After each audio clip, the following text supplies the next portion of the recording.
Hi, I'm Eric Lanask. We are here at ITEXPO 2016 in Fort Lauderdale, Florida. In the studio with me now from Voice4net is Will Melendez. Will, thanks for joining me. Great to have you with us. Well, thanks for having me. I appreciate it.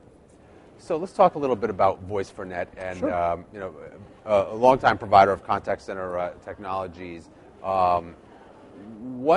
What has the company done to position itself effectively in this new digital economy or digital society that we're in? Well, Voice4net's been around for a long time. The adoption of cloud has really allowed us to really have the ability to offer all of our solutions as a service now, which allows us to really stay current with everything that's going on, and the acceptance of it is really making it a lot easier for the adoption.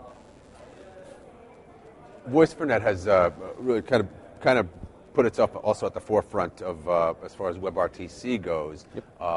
with a couple of WebRTC-based features and products. How is that helping create an enhanced customer experience? Well, when you think about it, right, we're all human. We're creatures of habit, right? Sure. So what better way? WebRTC is browser-based, right? So from a pure adoption perspective, whether it's the agents, using the technology, it allows them to have a better experience as agents, which in turn allows them to deliver a better experience for their customers. So I think that's a big part of why WebRTC right now is becoming so popular, combined with the fact that browser-based gives a lot more flexibility as well with regards to agents. And what that allows you to do then is you start looking for talent, and you're not limited by a geography. So what we're seeing is that agent experience is, and it's what we're winning all the awards for that very reason. Because what you see is, at the end of the day, you've got agents that are now, whether it's global, whether it's local, geography doesn't become what's that old saying go? Geographically undesirable is no longer an issue with this new technology. What are you seeing in terms of acceptance of WebRTC in the marketplace? Is it growing? Yes, I believe it is, and I'm seeing it because, there was a lot of hype. Was it going to survive? Was it not? Right. We all saw that. And Voice4net took a big gamble in believing in the technology, and our entire framework's based on it. But what we're seeing now is we're seeing a lot more adoption.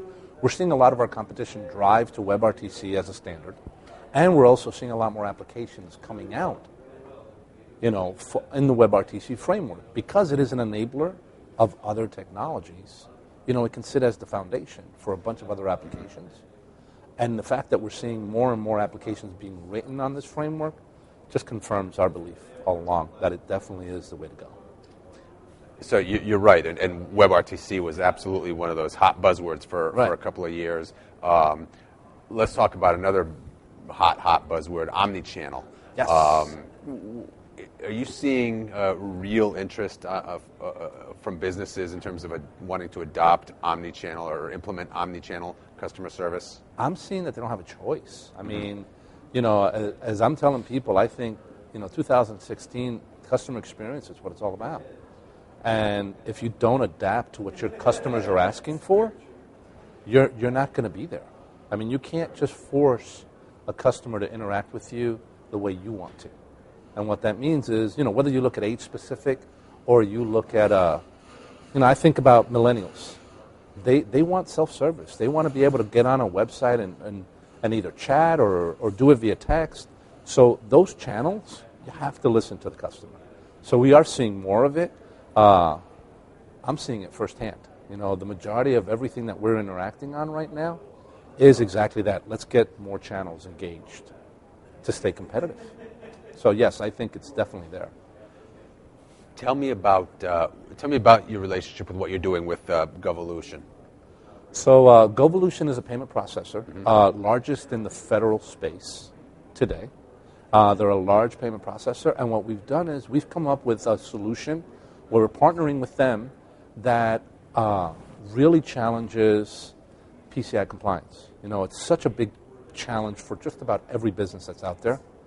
So our new solution that we're going to be rolling out in a very short time really limits and allows us to lessen, the challenge that you have with PCI compliance today. Because what it does is it addresses a significant piece of taking that credit card information over the phone. Mm-hmm. So we're excited about it because we're addressing it from both ends. We're addressing it from the contact center side, and we're addressing it from the payment processor side. So the partnership is really going to be very unique in the marketplace because of that. You mentioned PCI compliance being a major issue. How widespread is the problem? I'll speak for myself. In the last year alone, my personal data got compromised 3 times. Right? And it's like, one of them was the big Anthem thing with the Blue Cross Blue Shield. Another one was, federal government. I was listed as a beneficiary on my ex-wife's life insurance. So one of these federal government hacks compromised my personal information. So when you think about PCI compliance, this is a challenge for any business that is keeping personal information today. So I see it as a huge problem, not because of the breaches, but because of the fact that it's so important to ensure you're doing everything you can to be compliant. You're relatively new. You're in your first year as EVP of Global Sales for Voice4net. Anything you can tell me about your goals, or the direction that you have for the company? Absolutely. At the end of the day, we've got a phenomenal product that's award-winning. We're getting recognition. We just got another award, 2 in the last 6 weeks. I've just got to get that out to the marketplace and make the customers aware. Every time we do a demo, every time we're out in front of a customer and they see our product, it's the same reaction of, wow, where have you been? That type. So yes, we're coming up with a new channel program. We're chasing what I would refer to as non-traditional channels to bring that awareness and that recognition about the Voice4net solution. I think in the analyst community, we're well known, but we just got to get it out in front of more end customers. So that is our plan. We're revamping our entire channel program and bringing the attention that I believe we deserve to the marketplace. Excellent. We'll certainly wish you well in your endeavors, and thank you so much for being here in Florida with us. Totally appreciate it, Eric. Looking forward to it. Thanks.